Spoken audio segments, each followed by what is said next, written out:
Have you noticed how Russia's pop culture image has changed over the past 10 years? So how is it that this turned to this? It has to be the collective unconsciousness of the internet. Well, товарищи, it's time we had a chat about memes.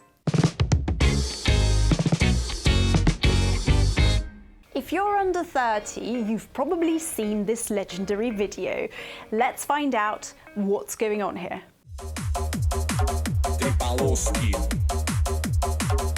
Poloski. I've got 3 words for you: Hardbass, Adidas, Gopniks.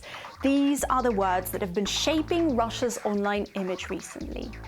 First, let's look at the video's title. 3 Stripes is an homage to the Adidas tracksuit, a uniform Russians wear in the meme world. So why do we love the striped tracksuit so much? 50-60 years ago, clothes and shoes from Adidas were every Soviet kid's object of desire. Firstly, because that's what the Soviet sports teams wore during international competitions. Secondly, you couldn't buy those in a regular shop, and it was very cool to own something so exclusive. It probably also even meant your clothes were from behind the Iron Curtain. Over time, though, Adidas began to be associated not just with sports, but more so with bandits and gopniks. How did this come about?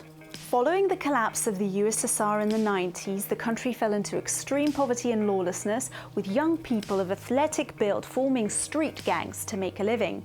You wouldn't fool with someone wearing a 3-striped tracksuit back then, lest they called their mates for backup. So, the image of a Russian gangster in an Adidas suit was born, which was instantly replicated by street gang members, the Gopniks. And it was easy to do this because by that stage, Russia was flooded by cheap, fake Adidas sportswear. And that's how the famous 3 stripes stopped being a luxury item for cool Soviet kids and fell into the hands of Gopniks, providing them with an affordable look for all occasions. Then things went full circle when famous designer Gosha Rubchinsky did a collaboration with Adidas, exploiting this image of a working class boy next door who made his first money. Next thing you know, the internet bonds the image of the Gopnik with the tracksuit for good. You never know with Gopniks. They're the sort of petty criminals who might not even pay any attention to you, or might mug you for your phone. Although these days it's easier to spot a Gopnik on Reddit rather than in the streets of any given Russian city. Welcome friends, I'm Boris and today I will be showing you how to squat like true Slav. Let's go! Which of these people is a KGB spy? Well, of course the one who lifts his heels off the ground.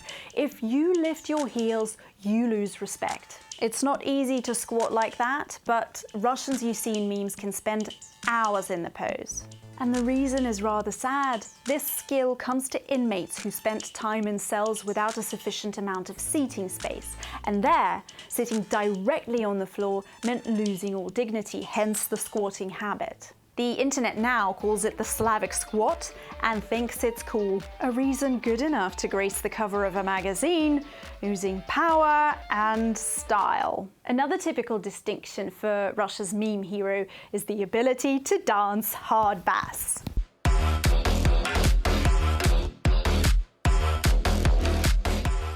Russia's main modern dance was actually invented by ravers from St. Petersburg, who were sarcastically mocking Gopniks. This is what they thought a typical Russian suburban resident looked like whilst trying to hit the dance floor to some electronic music.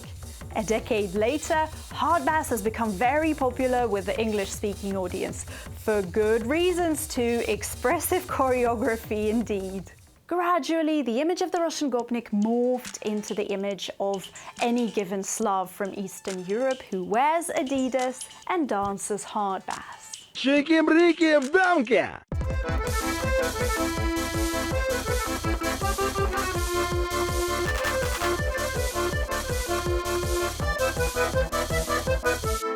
Does this crazy Slavic freestyle even mean anything? Urban legend has it that during a game of checkers, the winner could shout Cheeki Breeki and King to announce his victory. Cheeki Breeki gained international fame through the game Stalker, which takes place in the Chernobyl exclusion zone. This is what the bad guys yell when they try to flank a player and attack him. These days, "А ну Cheeki Breeki в дамке" is well known outside of the gaming community too. And so, Cheeki Breeki is now often used together with the term hardbass, which for an 80th level meme connoisseur opens up a whole universe of references to jokes about Slavs.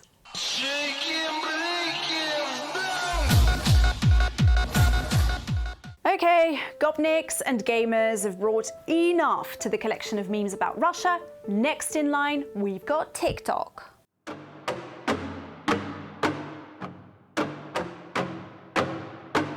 This app not only brought us hours of joy during lockdown, but also helped us romanticize Russian reality, with the Duma taking center stage. The Duma is like a sad Zoomer or millennial who failed to succeed in life and carries on without much hope. And though Dumas are an international thing, it was the combination of their image with sad Russian language music that sparked numerous playlists of Russian Duma music all over YouTube. It doesn't matter what the song's about, the main thing is the melancholic, nostalgic mood which it perfectly conveys.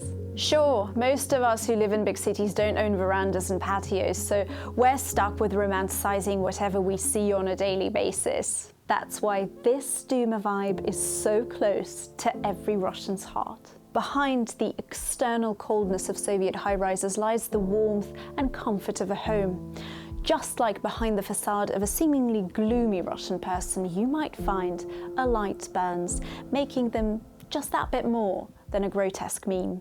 If you want to receive a hardbass tutorial from us, please let us know in the comments section. We will grant you exclusive access for just $9.99 annual pay.